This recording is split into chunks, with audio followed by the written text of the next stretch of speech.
원장님, 피부 너무 좋으신데 평소에 피부 관리 어떻게 하세요? 제가 제 피부 관리하는 습관 10가지가 있거든요. 이번 영상에서는 제가 평소에 어떻게 피부 관리를 하는지 말씀드릴 테니까요. 관심 있는 분들 끝까지 시청해주세요.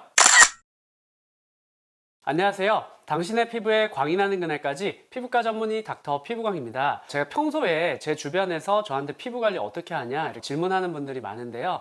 이번 영상에서는 실제로 제가 하고 있는 피부 관리 방법에 대해서 알려드릴게요. 저는 저만의 10가지 피부 관리 방법이 있는데요. 일명 피부 관리 10계명이라고 부를 수 있죠. 그래서 이 10가지만 잘 지키셔도 피부가 좋아질 수 있는데요. 첫 번째는 세안 잘 하기입니다. 우리가 생활하면서 땀이나 피지나 먼지나 여러 가지가 우리 피부 위에 쌓이고 있죠. 그리고 우리가 메이크업이나 자외선 차단제나 또 보습제나 이렇게 사용한 제품들도 우리 피부 위에 쌓이게 됩니다. 그래서 하루를 마무리할 때 우리 피부 위에 쌓여 있는 여러 가지 제품들이나 오염 물질들을 깨끗하게 다 없애주는 것이 중요한데요. 충분히 이 오염 물질들을 다 없애지 못하면 모공을 막고 여드름이 유발되거나 각종 트러블, 피부 자극이 생길 수 있는 것이죠. 그래서 이 세안이 굉장히 중요한데요. 세안을 잘하기 위해서는 첫 번째, 세안제 선택이 굉장히 중요하다 이렇게 생각을 합니다. 먼저 계면활성제의 강하기가 좀 적당해야 돼요. 계면활성제가 너무 강하면 우리 정상적인 피부의 보호막인 피부 장벽까지 다 씻겨 내려가게 해서 망가뜨릴 수가 있거든요. 그러면 피부가 약해지고 자극이 되고 따갑고 가렵고 화끈거리고 건조하고 당기고 이렇게 될 수 있기 때문에 계면활성제가 너무 강하지 않은 게 중요하다. 그리고 세안제가 약산성인 것이 좋다 이렇게 생각을 하는데요. 우리 피부가 알칼리화가 되면 피부 장벽을 악화시키게 하는 어떤 단백질을 분해하는 효소 활성이 증가되게 되고요. 우리 피부 장벽이 약화되게 돼요. 그래서 세안제는 약산성 세안제를 사용하시는 게 좋다. 요거 하나 기억해 주시고요. 그리고 아침에 한 번, 밤에 한 번, 하루 2회 세안은 꼭 하시는 것이 좋고요. 그리고 세안을 하실 때 물은 미지근한 물로, 그리고 클렌징 디바이스나 어떤 도구를 사용하지 마시고 손을 이용해서 롤링을 1분 정도 문질문질 이렇게 부드럽게 마사지 해주시는 것이 좋고요. 또 헹구는 것도 충분히, 왜냐면 그 세안제의 잔여물이 피부에 남아 있으면 그것 때문에 오히려 여드름이나 트러블이 생길 수 있기 때문에요. 충분하게 헹궈 주시기 바랍니다. 그래서 저는 부드럽고 자극이 적은 젤 클렌저를 사용을 하고요. 그리고 하루에 2번 아침 저녁은 아무리 피곤해도 꼭 세안을 하려고 노력을 합니다.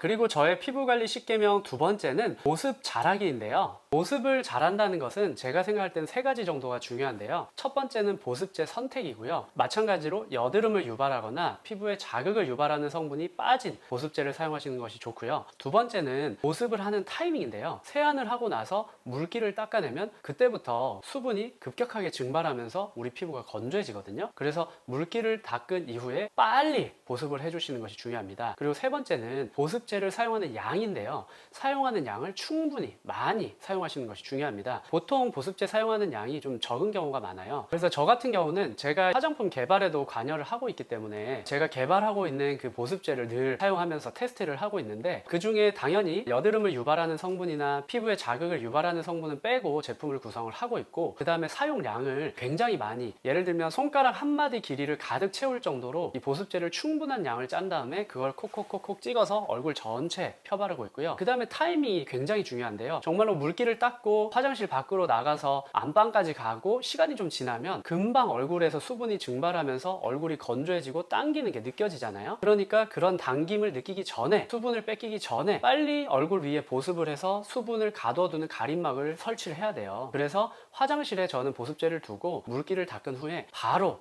보습을 하고 있습니다. 그리고 제가 피부 관리하는 그 10계명 중에 세 번째는 자외선 차단 잘하기인데요. 자외선 차단의 중요성은 너무나 다들 잘 아실 테니까 짧게만 말씀드리면, 이 자외선이 우리 피부를 뚫고 들어오면 피부에 있는 그 세포들의 DNA 변성을 유발하고 나중에는 피부암도 유발하지만 색소나 그리고 얼굴이 붉어지게 만드는 뭐 홍조나 그리고 주름이나 탄력 저하, 처짐 이런 것까지 유발할 수가 있거든요. 그래서 자외선 차단하는 것이 굉장히 중요하다. 요거 하나 아시면 좋겠고요. 저는 어떻게 자외선 차단을 하냐면, 평일에 저는 운전해서 출퇴근을 하는데요. 그때 선캡인데 검은색 좀 선글라스 같이 반투명한 얼굴을 가릴 수 있는 그런 선캡이 있어요. 그래서 그런 걸 쓰고 운전을 하고요. 그리고 집에 실내에 있을 때는 암막 커튼을 가려서 낮에 햇빛이 실내로 들어오지 않도록 차단을 하는 편이에요. 그리고 외출할 때 우산을 들고 다니면서 우산으로 햇빛을 가리려고 노력을 하고요. 우산으로 가리지 못할 때 실외에 나갈 때는 자외선 차단제를 잘 발라서 자외선에 의한 피부 손상을 줄이려고 노력을 하고 있습니다. 그리고 걸을 때도 그냥 그냥 양지 바른 곳, 햇빛이 쨍쨍한 곳으로 걷지 않으려고 노력을 하고 최대한 어떤 건물의 그림자나 나무의 그림자나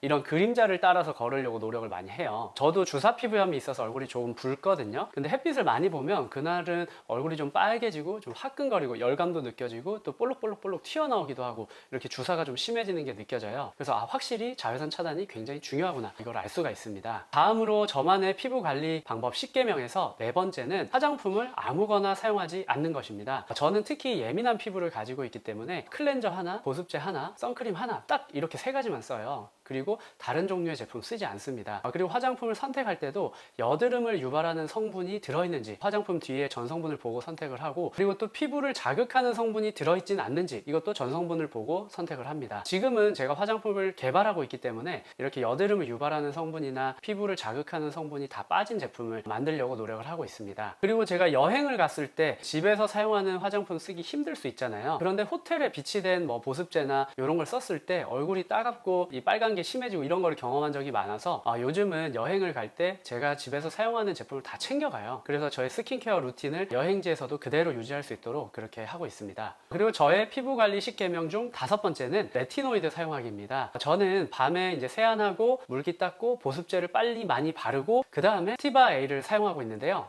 레티노이드는 비타민 A, 유도체 성분들로 된 그런 성분들을 크게 레티노이드라고 부르는데요. 피부과에서는 잘 알려진 게 스티바 A라는 제품이 있죠. 지금은 단종이 되었고 디페린이나 아크리프 이런 제품들이 요즘 많이 사용이 되고 있고요. 그리고 스티바 A의 카피 제품들도 최근에 사용이 많이 되고 있어요. 그런데 제가 스티바 A를 쓰는 이유는 이걸 썼을 때 여드름 발생도 좀 예방을 해줄 수가 있고요. 각질이 모공을 막는 것을 좀 예방할 수가 있거든요. 또 피지 분비를 좀 줄여주기도 하고 또 콜라겐 합성을 촉진해서 피부의 탄력을 좋아지게도 합니다. 그래서 잔주름 같은 것도 개선할 수가 있고요.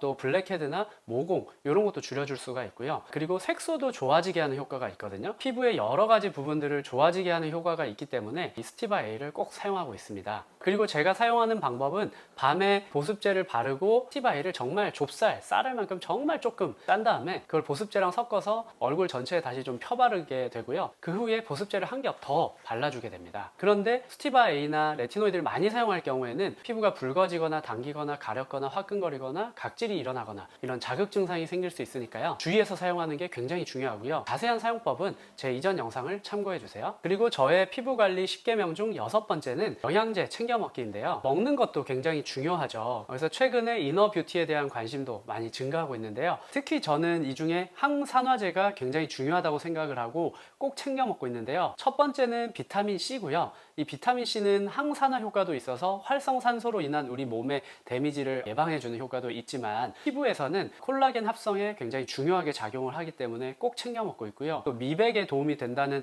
연구 결과들도 있기 때문에 반드시 챙겨 먹고 있습니다. 그리고 자외선이 우리 피부에 들어오면 우리 피부에 손상을 유발하잖아요. 그런데 이렇게 자외선에 의해서 피부 손상이 일어날 때 항산화 성분이 그 주변에 충분히 있어서 활성산소의 데미지를 예방할 수 있으면 자외선에 의한 우리 피부 조직의 손상도 좀 억제할 수가 있거든요. 그래서 항산화제가 굉장히 중요하고요. 그리고 비타민 C와 마찬가지로 글루타치온도 꼭 챙겨 먹고 있는데요. 글루타치온도 굉장히 강력한 항산화제이면서 글루타치온을 먹었을 때 미백 효과가 있다는 연구 결과들이 있거든요. 이 글루타치온을 주사로 맞아도 먹어도 발라도 효과가 있거든요. 그런데 최근에 입안에서 녹여 먹는 필름 타입의 글루타치온이 좀 유행을 많이 했었는데요. 개인적으로는 이런 필름 타입의 글루타치온은 추천드리지 않는 편이에요. 그 이유는 필름 타입은 경구로 섭취하는 것보다 흡수율이 조금 높다는 장점은 있지만 용량 자체가 너무 적어요. 그래서 그것이 정말로 실제로 이 미백이나 우리 인체 피부에 좋은 효과를 내기까지 가성비가 굉장히 떨어진다고 생각을 하고 있고요. 그래서 그것보다는 차라리 충분한 양의 글루타치온을 경구로 섭취하는 것이 훨씬 좋은 방법이라고 생각을 하고 있습니다. 다음으로 제 피부 관리 10개명 중 일곱 번째는 술, 담배 안 하기인데요. 술을 마시면 당연히 피부가 좀 민감하고 붉은 분들은 금방 얼굴이 붉어진다는 걸 느끼실 거예요. 그러면서 볼록볼록 튀어나오는 것도 심해지고 피부가 안 좋아지거든요. 그리고 담배를 피는 경우에도 이제 우리 피부 조직의 산소 농도를 떨어뜨리고 피부의 노화를 좀 가속시킬 수 있기 때문에 술, 담배는 안 하시는 것이 좋겠습니다. 다음으로 저의 피부 관리 10개명 중 여덟 번째는 물 마시기인데요. 우리 피부가 건조해지면 피부 장벽도 약해지고 피부에 염증도 유발이 되고 피부의 노화가 가속화되는데요. 그래서 피부의 건조가 피부에는 정말 안 좋은 거잖아요. 그런데 이 피부의 건조를 막고 촉촉하게 하기 위해서 우리가 보습제를 바르죠. 그런데 우리가 겉에서 발라주는 거 말고 우리 피부보다 더 속에서 물을 많이 공급해줘서 피부 쪽에 수분이 많이 공급되도록 하는 것도 중요한데요. 제가 과거 물과 관련된 영상에서 물을 많이 마시는 분들과 물을 적게 마시는 분들에서 피부에서 이 수분의 차이가 있다, 이런 연구 결과를 소개해 드린 적이 있죠. 그래서 저는 가급적으로 하루에 2리터 이상은 꼭 마시려고 노력을 해요. 오전 중에 가급적 한 2잔에서 3잔 정도 마시려고 노력을 하고, 점심 식사 이후에는 1잔 정도 마시고, 저는 저녁 6시 이후에는 물을 마시지 않으려고 노력을 하는데요. 그 이유는 저녁 6시 이후에 물을 많이 마시면 밤에 자다가 소변이 마려서 깨게 돼요. 그러면 수면의 질이 떨어지게 되고, 그러면 그게 우리 피부에 안 좋은 영향을 미치거든요. 피부 톤이 어두워진다거나 거칠어진다거나 수분이 떨어진다거나 이런 변화가 생기기 때문에 가급적 저녁 6시 이후에는 물을 마시지 않으려고 노력을 하고 있습니다. 그리고 다음으로 저의 피부관리 10계명 중 9번째는 얼굴에 손대지 않기입니다. 우리 손에 세균이 굉장히 많죠. 그래서 얼굴에 손을 대다 보면 여드름이나 이제 모낭염이나 어떤 트러블들이 유발될 확률이 올라가게 되고요. 또 뭔가 튀어나온 그 병변이 있는데 손을 대다 보면 나도 모르게 그걸 뜯게 돼요. 그러면 페인 흉터가 생기고 빨간색 혹은 갈색 그 여드름 자국 같은 게 굉장히 오래 갈 수가 있으니까요. 될 수 있으면 얼굴에 손을 대지 마세요. 저 같은 경우는 아침에 그리고 밤에 세안할 때, 그리고 로션 바를 때, 이럴 때만 얼굴에 손을 대고요. 될 수 있으면 얼굴에 손을 안 대려고 굉장히 노력을 하고 있습니다. 마지막으로 저의 피부관리 10계명 중 10번째는요, 건강한 식습관입니다. 식습관 중에 첫 번째는 혈당을 빨리 올리는 음식을 안 먹는 건데요. 전문적인 용어로는 글라이세믹 인덱스, 또 당부화 지수 이렇게 표현을 하는데, 우리가 어떤 음식을 먹었을 때 혈당이 빨리 많이 올라가는 그런 음식들이에요. 대표적으로는 빵이나 떡이나 또 면류가 있어요. 그래서 이런 것들을 섭취를 좀 줄이려고 노력을 하고, 또 튀김이나 이제 딱 봐도 패스트푸드고 몸에 안 좋을 것 같은 그런 음식들은 섭취를 좀 피하려고 노력을 하고 있습니다. 그리고 다음으로는 육류 섭취를 좀 줄이고 있는데요. 특히 이제 레드밋이라고 해서 소고기나 돼지고기 같이 이렇게 붉은색을 띠는 고기들은 섭취를 늘렸을 때 대장암 발병 위험이 올라가거든요. 그래서 이런 붉은색을 띠는 고기 섭취는 좀 줄이려고 하고, 대신 콩이나 두부 같이 식물성 단백질 섭취를 좀 늘리려고 노력을 하고 있습니다.